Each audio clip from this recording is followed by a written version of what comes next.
You're listening to Arsenal Pass, a flesh and blood podcast for players by players, and all about strategy, leveling up, and the latest news in the world of Wraith.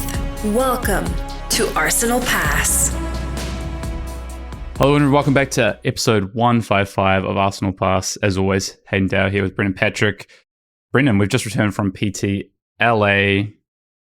How you feeling? It's been a bit of a long flight, but I managed. I'm back to well rested. I've adjusted to the time change. I'm feeling refreshed actually. All right. This past weekend, obviously, Pro Tour LA took place. First, I want to give a massive congratulations to Arthur Trehay from France for winning the PT on Dromai, taking the Dragons to the top and nearly living legending Dromai. I think 3 or 4 points off. Very Briar-esque of Dromai there, but it looks like probably by the time we get to week 2 of ProQuest, so in 2 weeks' time, basically, we are going to see Dromai hit living legend. Overall, I mean, a pretty awesome. I don't know, just let's start top line. Let's do the Brendan Patrickism. Let's start the 10,000 foot view of the weekend. We're going to dive into PTLA plus. I mean, a lot of stuff happened over the weekend, including some part of the misfail. The heroes were revealed at the player banquet, which we're going to talk about. Organized play for 2024. The full roadmap is now in place, including dates for basically all events for the end of the year, which is, I think is a big step forward. And then also ban suspended announcement. But why don't you hit us with the 10,000 foot view of PTLA and kind of your takeaways overall from the event? So, yeah, for PTLA, for me, I can only speak personally. I think ultimately the event was run very well. I haven't had a chance to revisit the cast or the production, but from what I saw, it was very, very good. Like a huge step up. And that is largely in part to the talent that was casting, but also, let's be real, Mansant is freaking ridiculous. Mansant, he's not a one-man show anymore, but you started out kind of like that. He's better than the big production companies. I'm so happy that somebody came into the space, innovated, and just kicked the shit out of everybody else who was just apathetic, producing just trash quality. Same stuff. We are so lucky to have that guy. I'm just super pumped about it, and I think that he has a bright future for himself as he keeps expanding into it, because you can see when someone actually cares about something. It's crazy. But ultimately, yeah, PT, the event was run fantastic. LA, we talked a little shit about LA before. I lived in LA. And, our friend Sam O'Byrne memed me because I talked all that shit, and I was like, yeah, when I lived there, I liked it. It's true. But I'll tell you, where we stayed in LA for the PT, unrecognizable to me. I almost never went downtown. So the area we stayed in, not super nice, but I mean, it was fine. I had a great time. I showed Sasha a great time. I showed Hayden a good time for when I got to hang out with them. There's pockets you can go to, and you can like it. It was kind of cold and rainy the whole time, but ultimately, I think the weekend for me was a success. I had a really, really fun time playing Constructed. Mm-hmm. Wow. I noticed you said Constructed there. We'll talk a bit about that. There's been some chat on the Twitters now that you're back on Twitter about it's actually surprising to me just about people kind of not happy about this experience with the PT in terms of limited, but we can talk about that very soon. I want to keep it a little bit high level first, talk about the weekend overall, kind of the, for those of you that are listening to the pod that weren't there in LA, I want to give you kind of what the feel was like from a total standpoint, what happened day to day, the big events each day, and then also just kind of some of our experiences as well, how we went into that PT, ultimately our results, etc., plus those of the wider sort of testing group that we worked with. So I think, first of all, let's take a step back. Let's just go day by day, Brendan. I mean, I ended up flying in on Wednesday morning into LA. I know you got there a day later on Thursday. Yeah, so Wednesday for us, I met up with some of the rest of the wider testing group, particularly the Canadians, and plus Matt, Nick, Tom Dowling, Mr. IO himself, as you know, Brendan, and got in. What did we do? So some of them went to Universal Studios. Me and Tom decided to bow out of heading to Universal Studios, and we went the cultured route, Brendan. We went to the Academy of Motion Pictures Museum. So I actually had a great time. So basically, the Oscars Museum is at the Dolby Theatre in LA. Dude, pretty new. The actual culture route is just to walk a couple blocks down the street. I think I saw 2 penises while I was in LA. No cap. To quote some of our younger players, I saw 2 naked people in Los Angeles, and it was just normal. Hilarious. Okay. Well, so we went to the museum, and then we got in a draft or two, started to break down some of the construct decks that we'll be playing for the weekend. You've really thrown me for a loop with that one.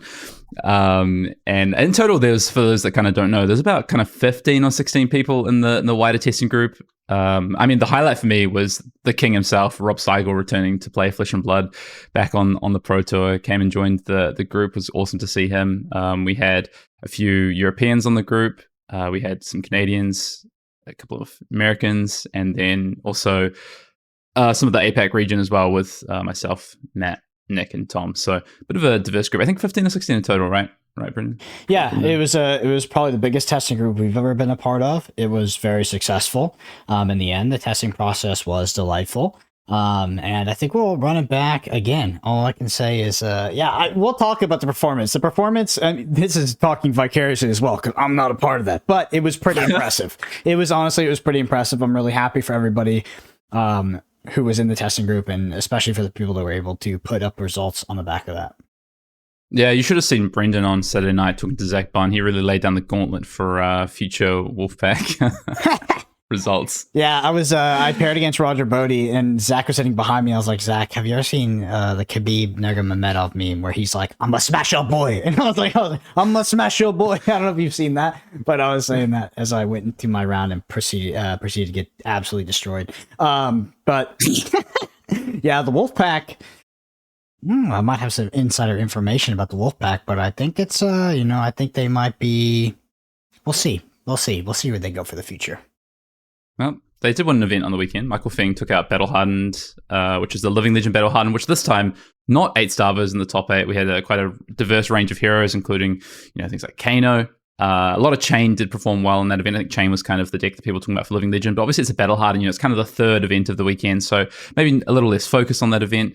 But ultimately, I think it's a Michael Fing, Brody Spurlock final, and Michael Fing on Chain taking it out. And then you take a step back to, we talked about the PT with Arthur Trihey. We also had the calling as well. So PT starts up on Thursday, gets to the Banquet.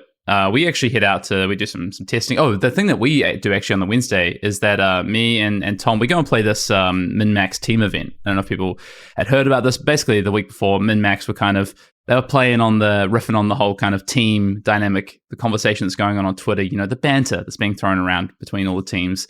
And Min-Max decided to, invite some of the teams that are engaging in this, or just people that are maybe, I don't know, involved in teams that they're aware of. They invited, I think, 8 teams, 16 players to come along and play this kind of this event. I think, ultimately it's pretty short notice. A lot of people couldn't make it. It was a cool kind of thing they did, though. It was just in kind of above the lobby in the Moxie Hotel, which is where a lot of people stayed, right across the road from the venue.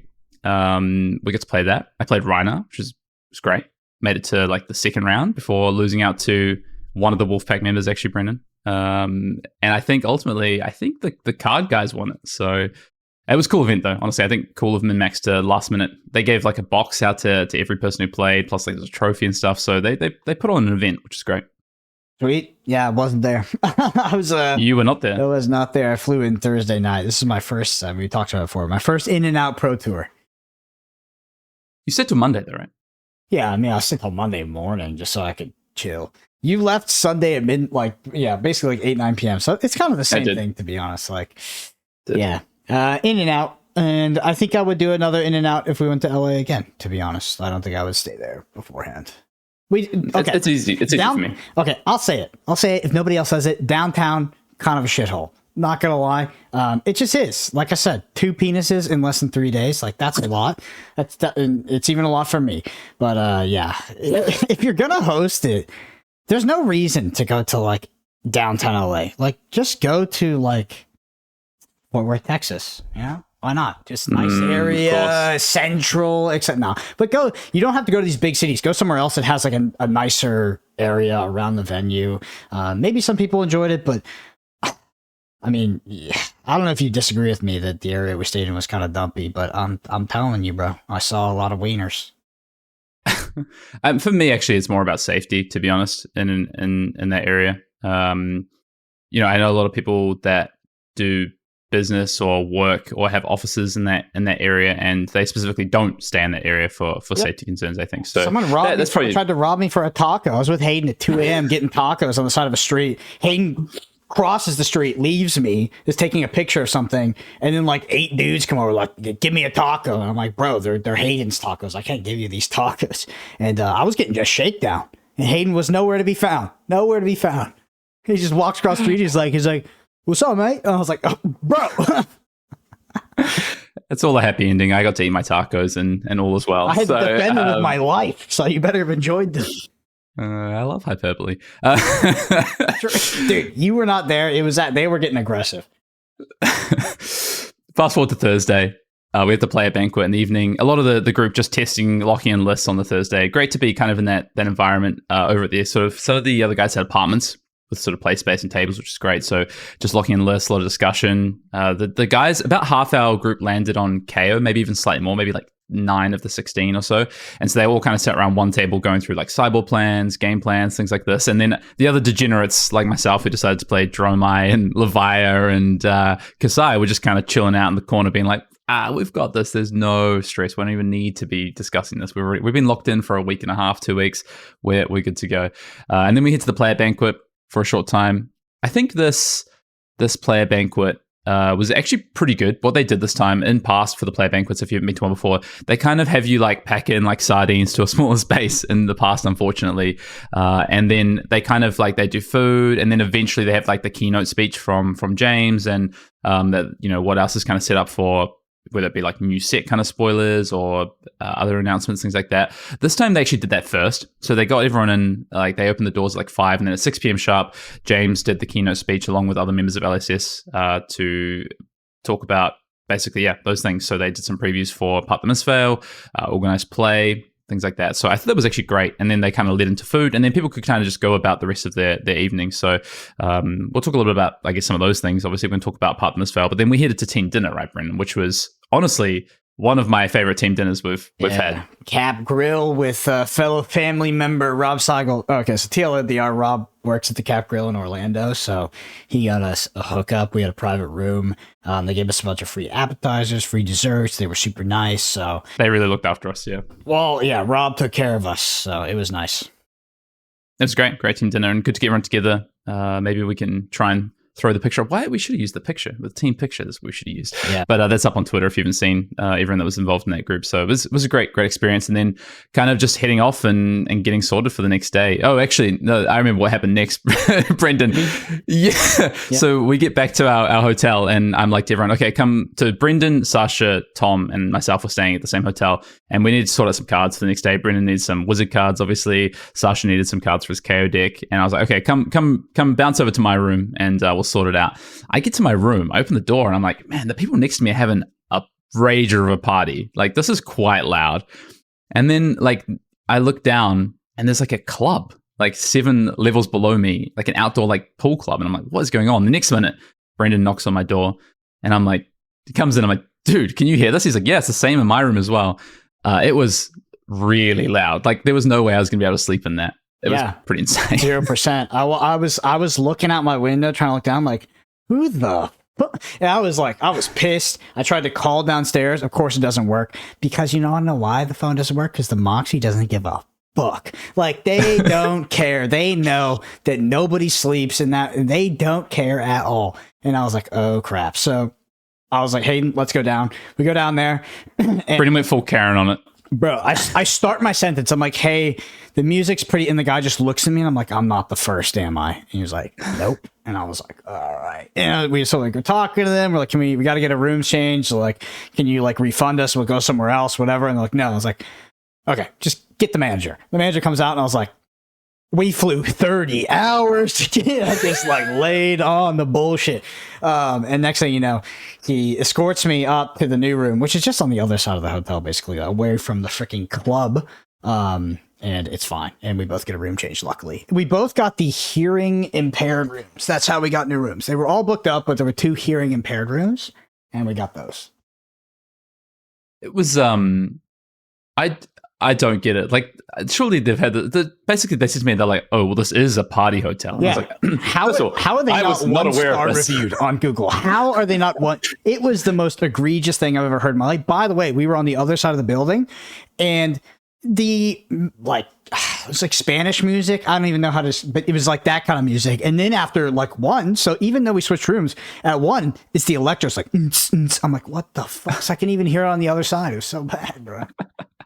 Well, in the end, I managed to get some good sleep, so that's okay. But it was a bit dicey there for a second. Yeah, I got like 3 hours. It was a bit dicey there for a second.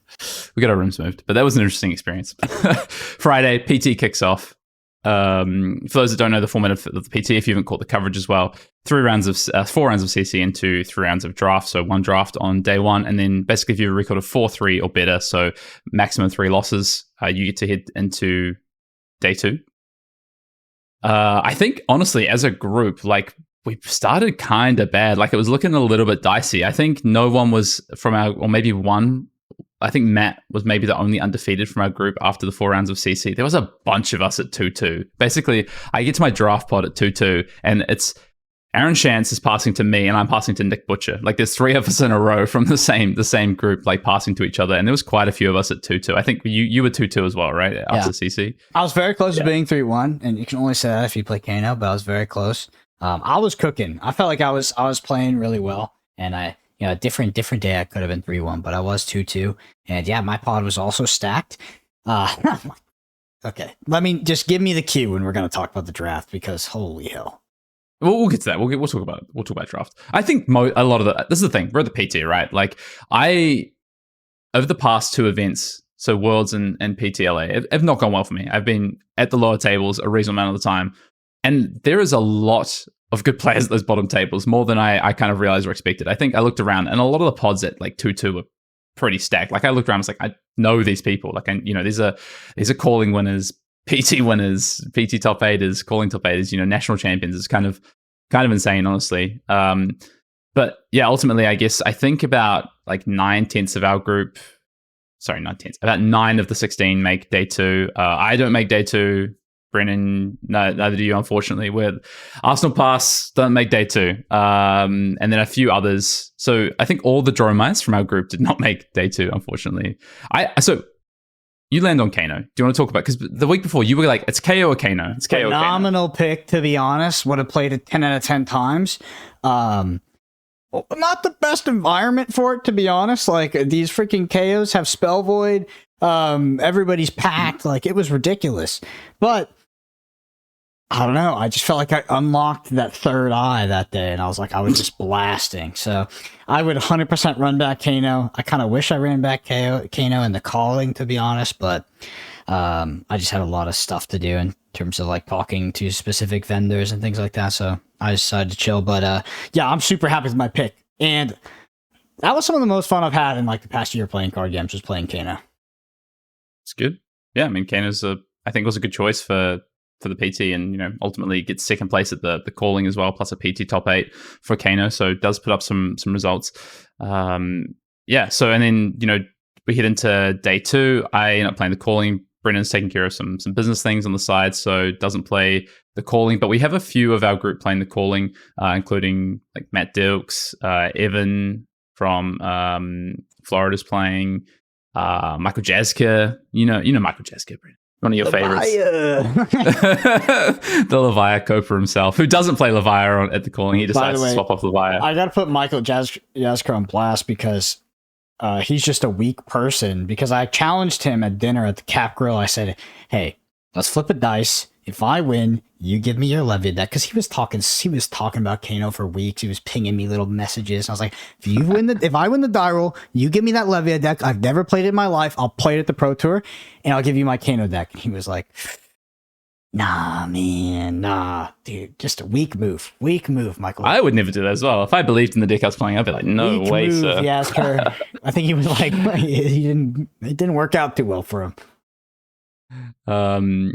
So day 2 of PT is basically same format, right? Three rounds of draft to start with, and then into CC, and then you get your top 8 after that. So ultimately, I think very excitingly, a couple of people that had worked in or we'd worked with, or in our wider testing group, Joel Richter and Sebastian Grondal both make top 8 on KO, which is super exciting.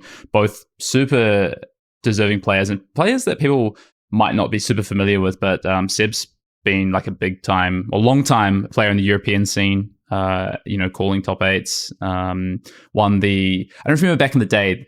Before, I can't remember what calling it was, but like their stubby FIs, right? When they had the calling in Europe, there was also, there was a European championship that LSS put on for like all the national champions were invited to, plus like calling winners, etc. And Seb actually won that event, which was before that calling. So, and then Joel out of Canada, also I think first like massive a calling top 8, but also first kind of massive event with the PT top 8. So Joel had a really good run, ends up making top 4 as well. So super exciting. Unfortunately, they had to play in the quarterfinals, which was kind of the thing that sucked a little bit, as Seb and Joel had to peer into the quarterfinals.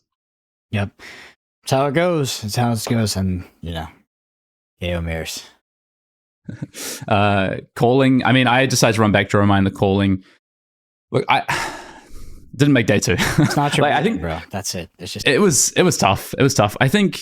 Ultimately, I think I felt pretty prepared for this event. Like personally, I think I put in quite a bit of preparation in CC, sort of locked into the deck about 2 weeks before, felt pretty good about picking Jeremiah. I honestly just didn't feel like I wanted to play anything else from like a power standpoint. KO felt good, and I think ultimately the list that our group kind of played in the event was really tight. And I think a good kind of balance between the power level of KO, but trying to lean into a bit more of that consistency of what KO can be.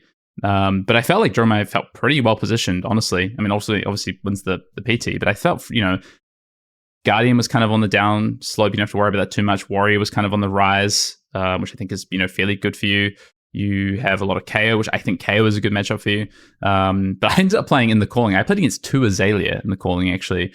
One was on Death Dealer, like New Horizon, kind of like full aggro, and the other one was on the Scanscale Great Bow deck, Brendan. So I had some interesting matchups in the calling. I also lost to a Max in the calling as well. So those are my 3 losses in the calling. So, but you know what? I had a ton of fun still playing in the calling. I don't know. It's I'm glad that we're going to see the back of Jeremiah though.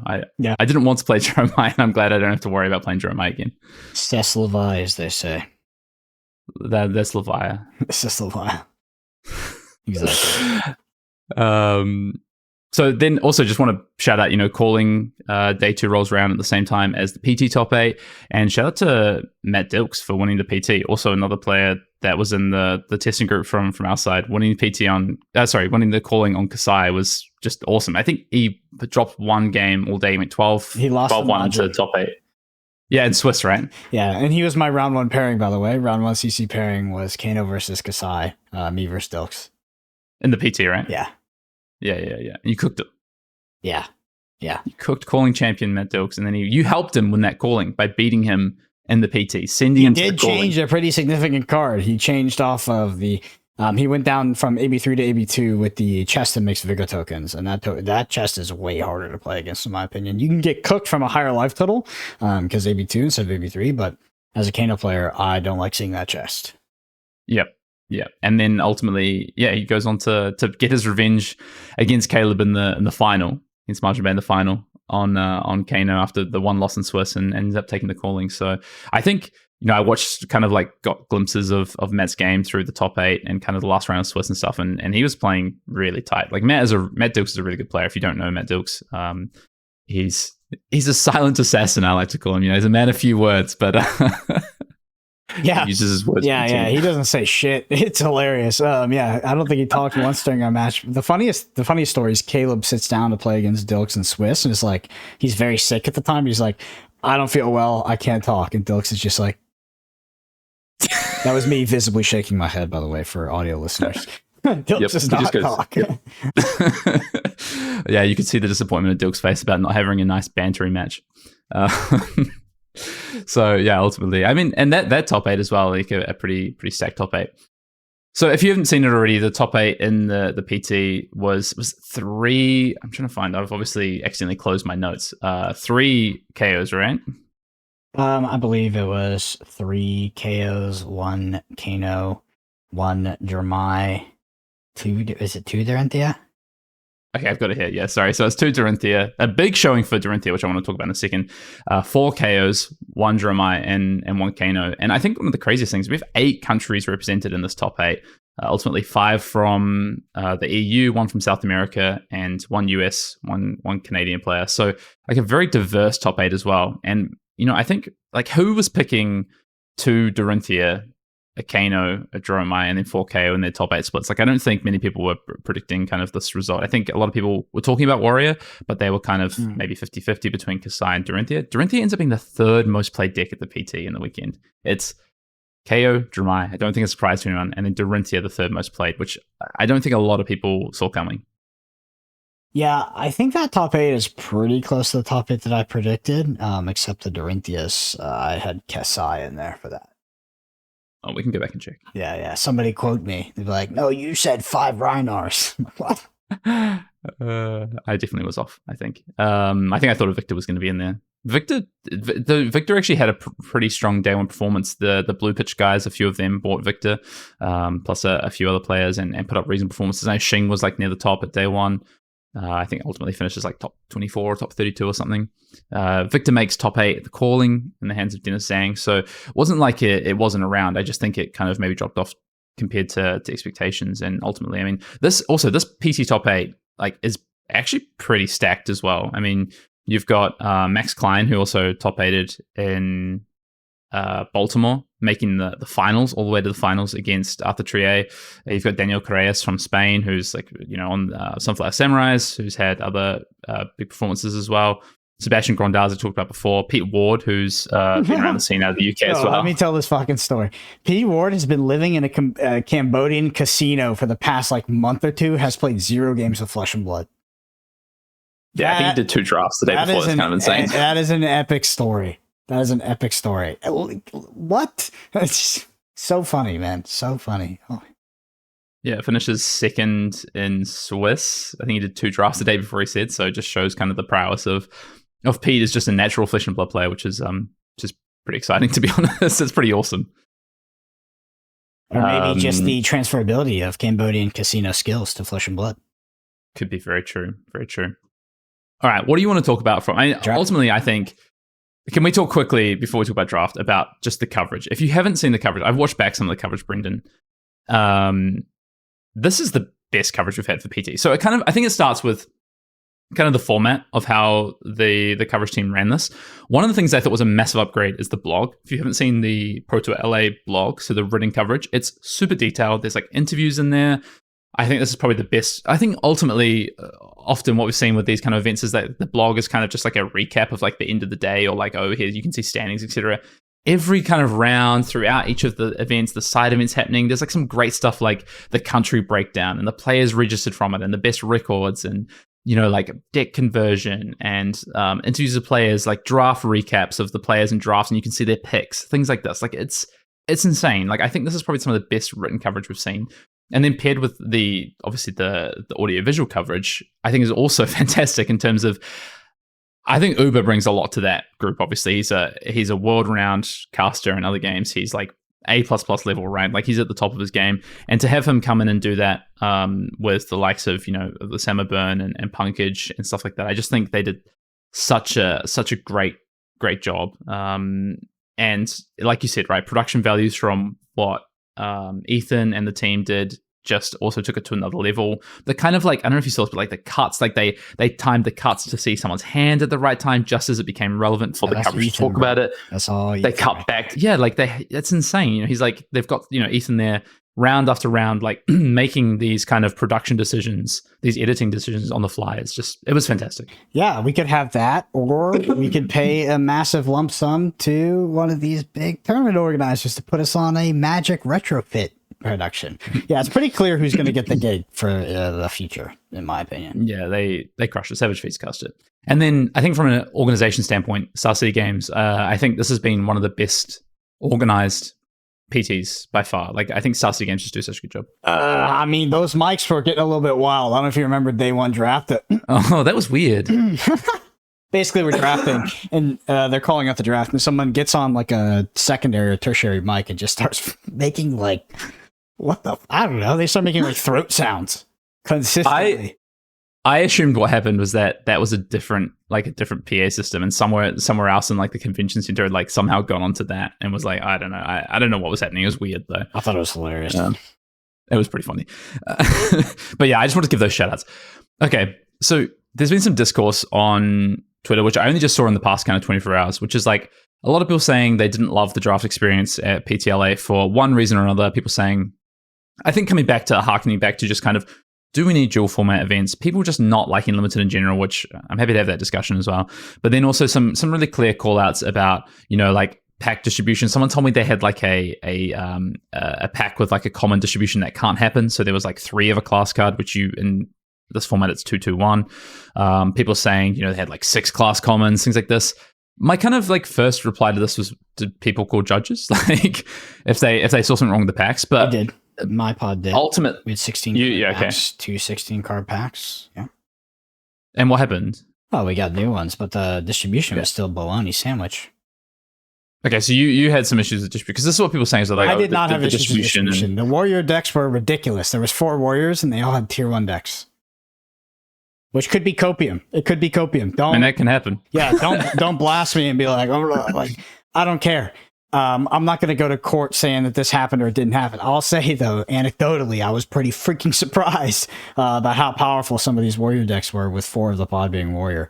And with how just the card quality was like insane. And also, because of the different print runs, you could clearly see what cards, usually you could feel them, but you can clearly see what cards are coming from different print runs. They're vastly different colors on the back of the card. Oh, I thought all these cards came from the same. I thought these are all Belgian. That would be wild. That would be wild, because the colors were wildly different between the cards. Interesting. I have seen that in packs. This just in as well.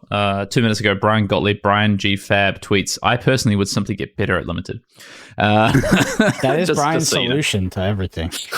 Let me read you off something that I wrote, because I feel like this is like, if you want to actually voice your opinion. Mm-hmm. I do think this is how you should do it. Not to sound narcissistic, but like I wrote something like pretty freaking tame. To be honest, I have to get past all of my Kano simping tweets to find the one. But I was basically talking about limited, the state of limited for me personally, and just like all of that, and trying to find this tweet wherever it is. Yeah, so here it is. This is my like hot take. The reason I'll probably stop playing tier 4 events in the future, I'm not considering them super highly, is because of split format limited class constructed. It's not because of limited, split. That being said, I can't give an objective argument as to why PTs should not be split format. At the end of the day, I just don't like it, and that's enough of a reason for me personally.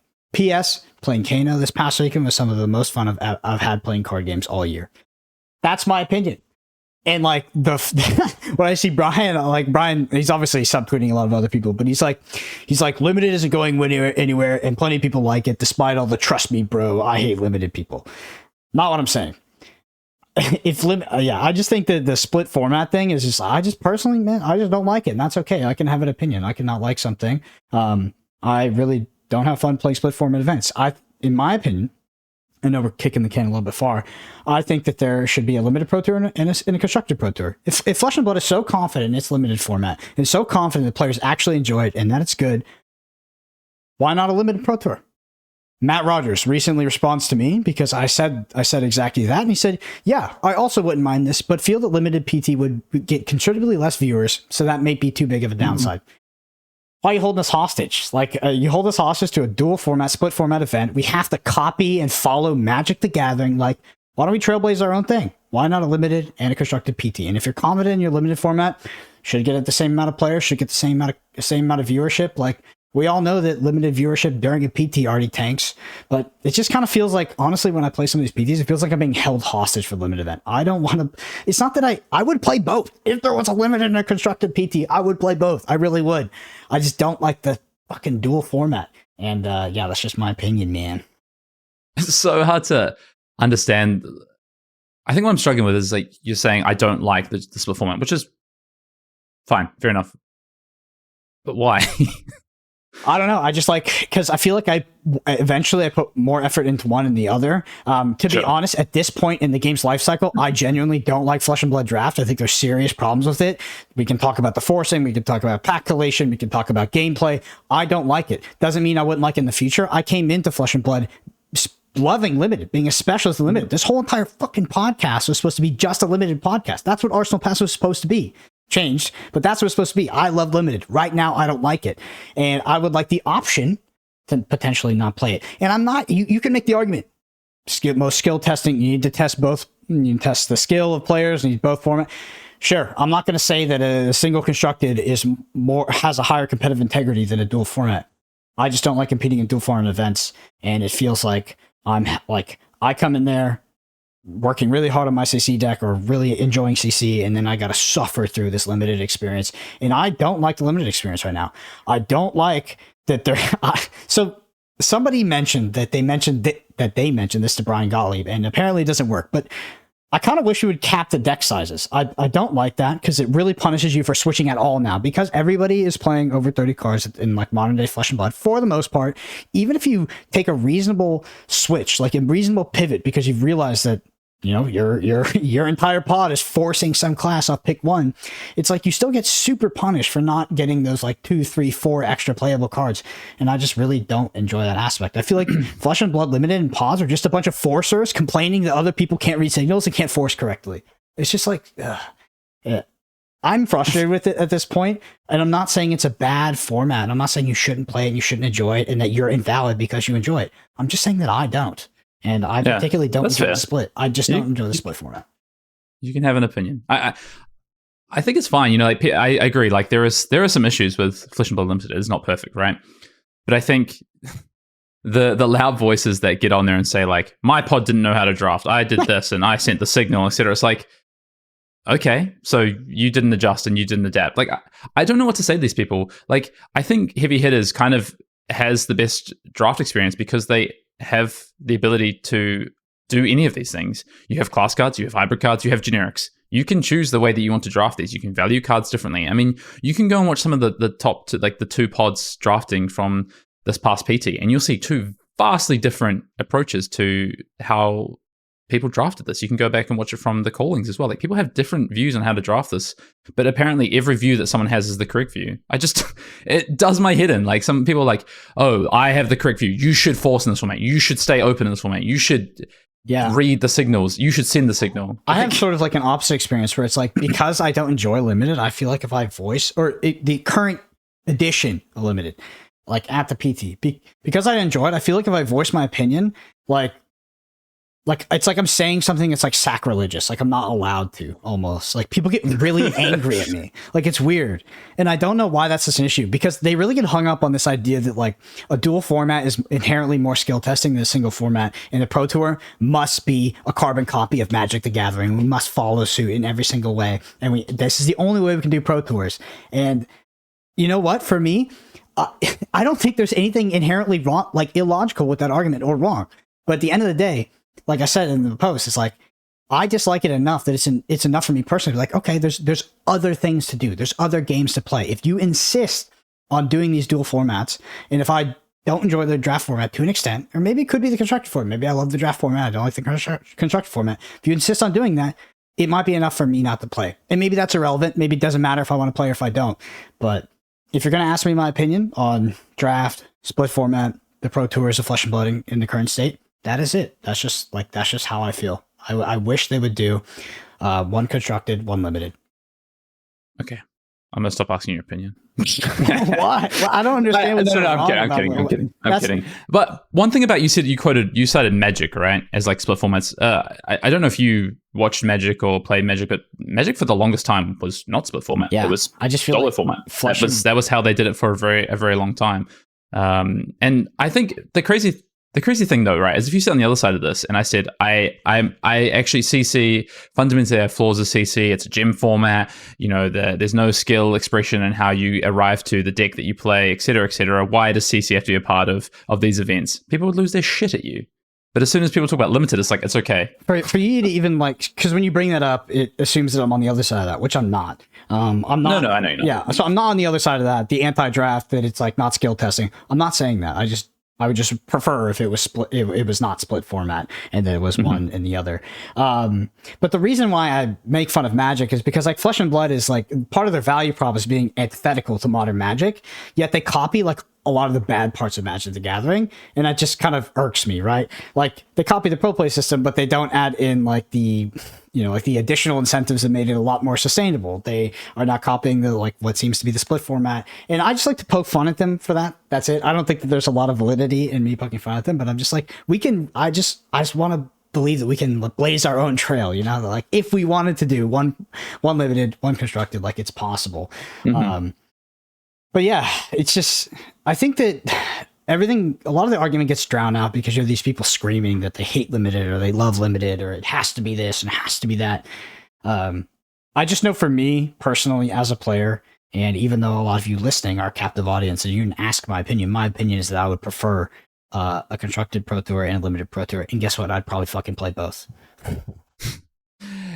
Here's my current issue with limited, I think, in these events, and it's doesn't really resemble a lot of what people are giving feedback on. So I don't know, maybe I'm a little bit different, but my current issue is that when you get to the PT, you don't know where these cards have come from. So when you crack a box of Flesh and Blood and you do a draft, it's pretty consistent. The distribution is somewhere around, a deviation on the standard, right?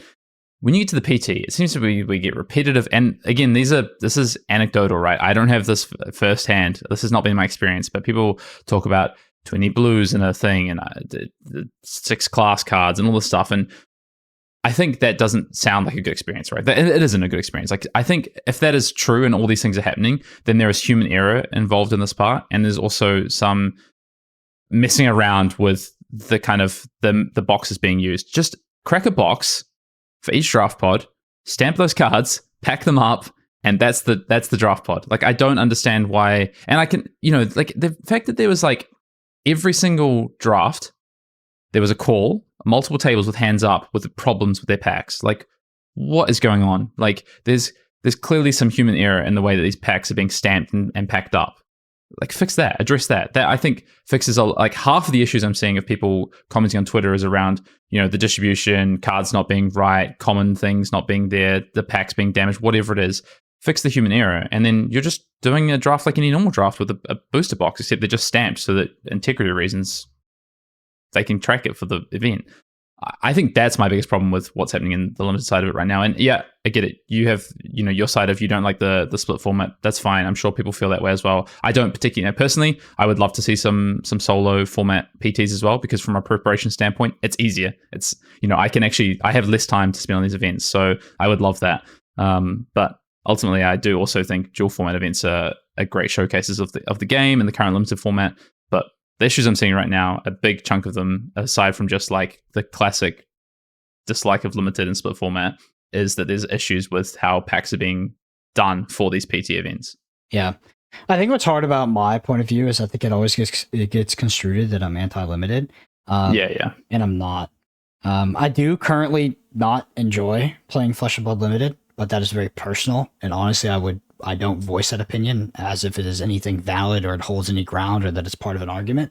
The only argument I can make is that I personally don't enjoy split format, and I would like it if it was different. And it's enough to the point where it heavily disincentivizes me from playing tier 4 events, and that's fine. Like, the game doesn't need me to play it to be successful, so it doesn't need to cater to me. That's just how I feel. And if other people feel that way, they can voice their opinion as well. And if it's enough, maybe it will change. So overall, if they change or they don't, doesn't really matter to me. But I just want to reiterate that I'm not anti-limited, because that's what everybody likes to paint you as when you're anti-split format. It's not, I'm anti-limited. But yeah. Other than that, PT was great. Yeah, 20 minutes on limited. There we go. Flesh and Blood Twitter is just so toxic, because it's just like these hyperbolic, just like aggrandizing sides there's just a bunch of monkeys throwing shit at each other, and it's just like you just can't really discern anything from that. There's a great button. It's called the mute button. I would encourage you to use it. I do use the mute button. So it's funny. I was on a different podcast and someone was telling me they went to a tournament for Star Wars Unlimited in Europe, and somebody told them that I had them blocked, like some random person they played against. And I was like, I don't think I have a single person blocked on Twitter. I just mute them. And he sent me the link, and I did block this person. I was like, dude, this guy has to be real bad. If I block this guy, he's got to be real bad, because I can't even remember the last time I blocked somebody on Twitter. Let's talk a bit more about kind of post PT. Any reflections on testing and like things you would have done differently, or I guess move forward position when it comes to preparation for PTs? Yeah, I think if I wanted to win, I would have tried harder at limited, but I didn't. Like, I didn't want to win that bad that I wanted to force myself through the experience that I wasn't currently enjoying. And that's fine. That might be me just getting old and transitioning out of being like a competitor. I loved playing Constructed. I loved playing Kano. It was super fun. Ultimately, what happened in my first draft, now that we're getting around to it, is I pack one, pick one, cast bones. And you might be like, you can't pack one, pick one. That's not a good card. P Ward fucking 3-0'd his draft of this. So you can pack one, pick one, and build around that. Unfortunately, for like pretty much what felt like all of my pods started turbo forcing Brute to my right. So I had to make my first pivot in 2 years of playing Flesh and Blood. And I had to pivot like pick 6, pick 7 into Guardian. I was a solo Guardian. Everybody flips up at the end of the draft. They're like, okay, 4 Warrior, 3 Brute, 1 Guardian. Oh, Brennan's the Guardian. We're all fucked. Nope, my deck still sucks. My deck is still really, really bad. So yeah, I went 0-2 and then I decided to drop. But at the end of the day, I don't think I had a lot of strategies in my back pocket as well. I think I played a lot of Brute. I think I played a lot of attrition strategies. So when I was forced into a position where that wasn't viable, I was very under practiced, which is okay. I absolutely prepped that much and got exactly what I deserved in that situation. So it all works out. Yeah, draft was interesting for me. I think I positioned myself pretty well in my draft pod. So I kind of I had a really weak pack one. I took a test of strength out of it, which was a card I actually don't like taking because I think that's mostly a Guardian card or just like a kind of a middling card. I like personally to kind of take like a more powerful card in pack one, maybe even take like if there's a powerful like solo class card. So if it's a 2-2-1 split, take that, kind of send the signal, see if that like helps me stay open in that class, and kind of move the left out of it for a little bit, at least like the next 3 people in a row to stay away from that class potentially. But that, yeah, it kind of was a weak pack. I took a test of strength and then actually ended up just staying open. I knew like I had Aaron to my right. I had like good drafters around me. I stayed open and then got past a pretty like a pick 6, I think, Red Bear Fangs, and just kind of got past into Brute and just went in that direction. So I think my draft went pretty well. And then I played against one of 4 Guardian in round 1. And this is, I actually told kind of someone, they were like, oh, what was your experience in round 1? And I told them what happened. They're like, how do you like this draft format when things like that happen? I'm like, that's variance. Like those things happen. I don't. So basically what happens is my opponent wins a die roll. He like just turn 0, goes red, big bop, red aura, pass the turn. And I don't really have much pressure to put on my turn 0, smacks me for 13, overpower. And then 2 turns later, lands another red aura with like not much life left. Like I've been pressuring them and my hand is like all blues and I can't put any pressure on, and then I die on that next turn. And like that just happens, right? Like I played 32 cards. I probably should have played 30 cards in that matchup, knowing that I was 1 of 2 Brute into 1 of 4 Guardian with a weaker deck. Like they weren't going to be able to fatigue me. I should have just played pure damage. I probably should have maybe set up my arsenal a bit better on turn 1 and set that card for a potential another aura turn. So there's like reflections on like I could have played better in that thing, not just pure variance. But obviously it's a bit tough when you do get double red aura with no pressure. But I don't know. I always think that I think this draft form is like pretty highly skill expressive, honestly, and that's been my experience so far. So, do you think they could cap draft decks at 30 cards? Do you think it would ruin the format, and why? I think it. I don't know. I'm not a dev. I'm not a tester. It seems to me like that could lead to issues where basically, if you cap it at 30, it's correct to just play purely the best numbers. You don't have enough space to potentially play into synergy. You just play the best pure numbers, as many 3-for-7s, as many cards that block 3, because you know that your opponent can't ever have more than 30 cards to have like 2 extra threats, for instance. So I think to me that sounds like it's not viable and wouldn't work. But again, I don't know. I don't test and develop the game. Mm-hmm. Yeah, I was just thinking about it because I got that little that whisper that it doesn't work, and I'm just trying to think about like why it wouldn't work. That would be my thought as to why it wouldn't work. You just become purely numbers based. Yeah, I don't know. Anything else you want to talk about PT wise, or we can move on to some of the Banquet stuff. Any kind of shout outs? I had some amazing opponents, by the way. Met some great people. A lot of people will actually come up and say hello over the weekend as well. So just want to say a big thank you to those that came and said, shared their support for the podcast and what we do here at Arsenal Pass. It means a lot. Honestly, it does. And also had some great opponents over the weekend. We're very gracious and got to play some great games. So. I mean, I can only echo the same thing. Similar experience. I think overall it was a really good event, and I I really enjoyed it. It's interesting coming from the other side of Flesh and Blood, in the lead up, and then part of like not enjoying parts of the game as much, but then the PT just kind of reminds you like why it's all worth it, and it's just great to get in person with people, to play games in paper, to play decks that you like. I don't know, it's just always a good experience. I literally can't think back to a single event that I walked away from thinking maybe it wasn't worth it. Yeah. I think I walked away from this weekend. Ultimately, like Worlds was like pretty poor for me. I didn't really test, and I was kind of expecting to do poorly at Worlds. Then we went to the calling in to Queenstown this year for the World Premiere, and I felt like I really punted that event going 0-3 in my draft to like lose 2 to 3 win-ins for top 8. And then this weekend I put in a lot of prep, I thought, and it didn't go well. Like ultimately, I didn't day 2 at either of the events. Oh, I did 4-0 a sealed event on Sunday though, Brennan. So back in the game. But I think ultimately, honestly, I was on the flight on the way back home, and it hasn't dimmed my desire to be a PT champion or a world champion. Like I want to continue to be improving at this game and do better, honestly. And I'm excited for this year. I'm still planning to get to Worlds, to be at, I don't think I'm going to be at Amsterdam, unfortunately, because of work. I'm trying to get to a couple of callings. I want to win something this year. I want another trophy in my hands. That's kind of my sentiment right now. Yeah, should be an interesting year for Flesh and Blood. I'm excited about the new set. I'm excited about Worlds Japan. I'm bummed there's not a wizard, but it's okay. Sometimes illusionists play like wizards anyway. Yeah. Last thing I want to do before we move off Worlds is just a little ELO check-in. I don't know if you know this, but well, of course, everyone knows this now, I guess. But we now have the combined ELO leaderboard that's kind of cemented, no longer limited in CC. And I think when you go and look at this current top 10 of ELO, it's starting to shake out. Honestly, I was a little bit worried about the kind of not using the split ELO system, but now with the combined ELO system, obviously it does reflect events kind of that happen, but also I think it rewards people who consistently like top 16, top 32, and you're going to see them at the top of these leaderboards. So I think if you haven't checked that out, I want to give a special shout out to Nick Butcher, who started off the event at 2-2 in the draft pod I was in, ended up going on a run to finish in 10th place at the PT, dropped one more game after that, but went on a 9-1 run. Does that sound right? Yeah, 9-1 run after that to make 10th at the PT. So I just want to give a shout out to Nick as well.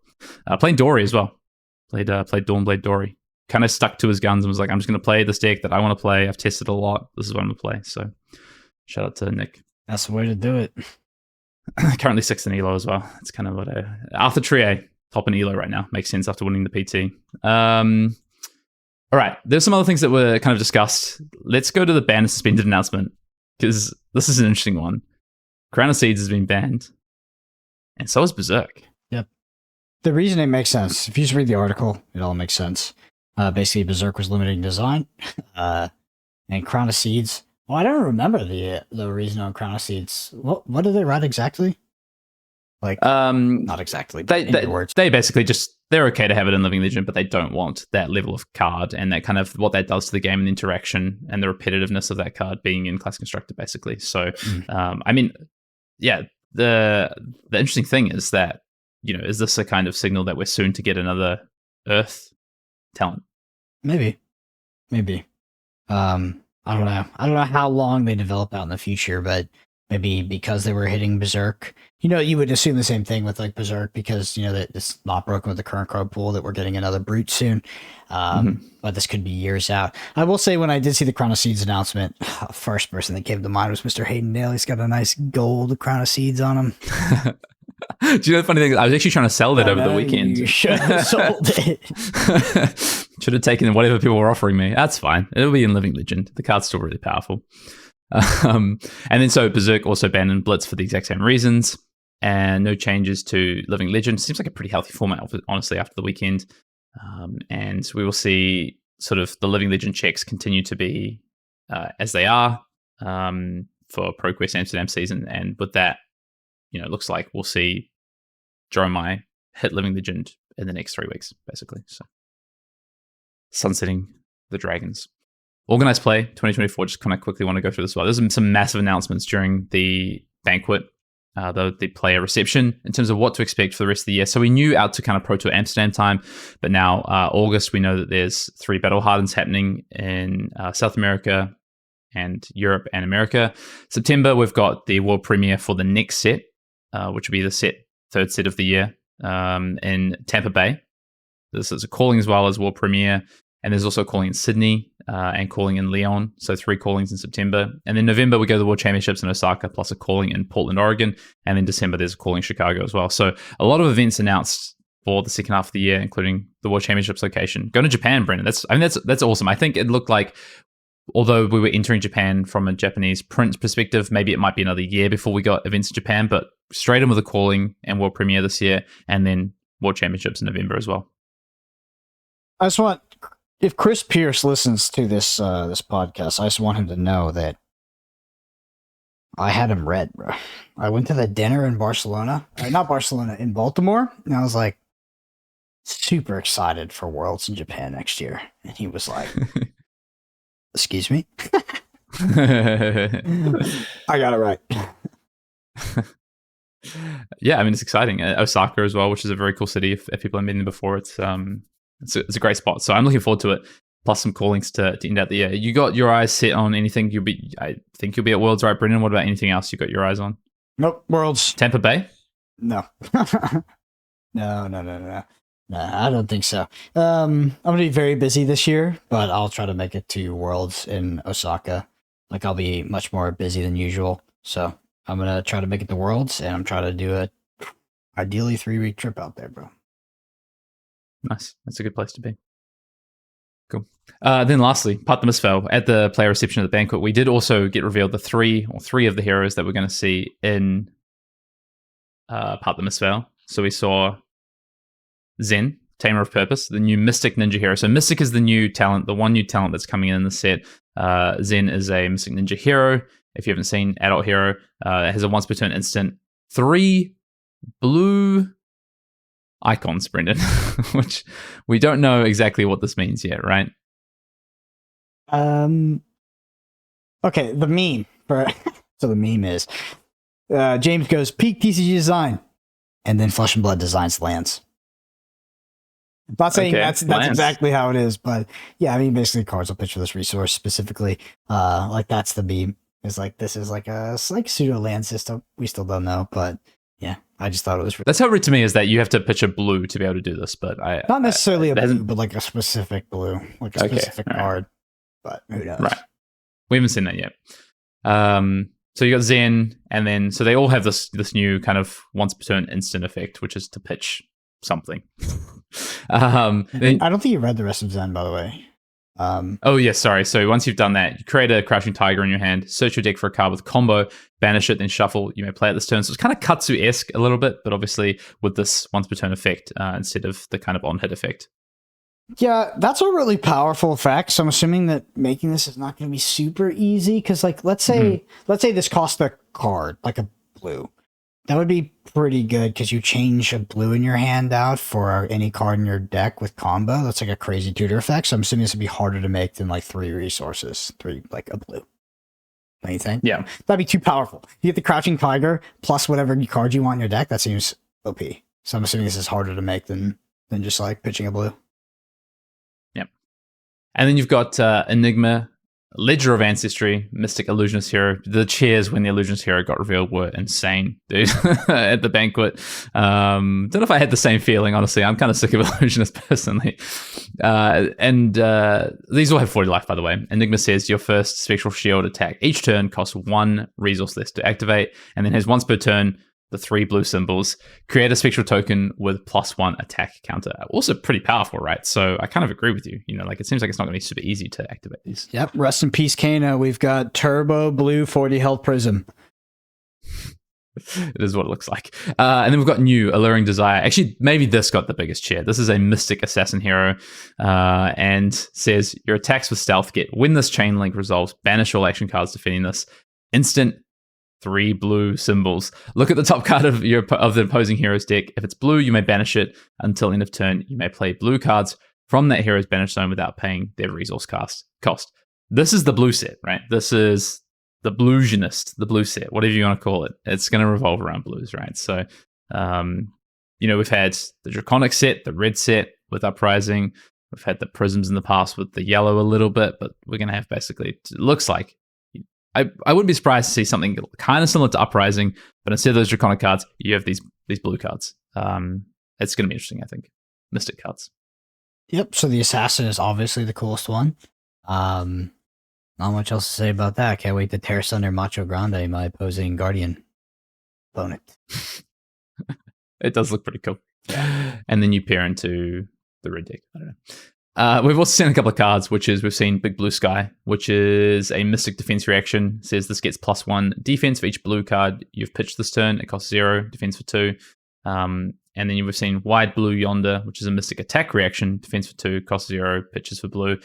Says target attack gets +1 attack for each blue card you've pitched this turn. So my view is that, from what I'm like piecing together, and I could be completely wrong, right, is that to fulfill these blue resource or these blue symbols on your hero is that you have to pitch one of these Mystic cards. That's what it reads to me, but I guess we'll find out soon if that's correct or not. Don't know. I guess we'll find out. Honestly don't know. I think I like the art on White Blue Yonder, by the way. I thought you liked the art on Enigma. Enigma, which one's Enigma? The Illusionist. It's like up your No, alley. particularly. You could get like a little chibi version, stickers. That's the stuff you used to do in Marvel Snap. You know I hate those things. Nah, it's just like weaves of the backbone of Flesh and Bloods. Pat the one, Billy. Just kidding. Just kidding. Just kidding. Okay. But it looks pretty sick. I'm not gonna lie. Yeah, I didn't want it to come off like I was shitting on it. I actually think it looks really cool. I'm pretty excited for it. I'm happy. Like in terms of classes, Illusionist, Ninja, Assassin. Oh, sorry, the first Assassin, because all the other ones, in my opinion, are kind of boring. Is really cool. Really, really cool. Like these are some of the cooler classes in Flesh and Blood. So I'm super excited for it. Like we have a hero that tutors. We have one that looks like really annoying to play against, Enigma. And then we have a assassin that plays its opponent's cards. Like hell yeah. Yeah, it's similar to Uprising. We had Illusionist, Ninja, and Wizard. So instead of Wizard, we have Assassin in this set. So it feels like, to me, I'm just drawing a lot of parallels between Uprising and this set at the moment. We'll see how that kind of unfolds.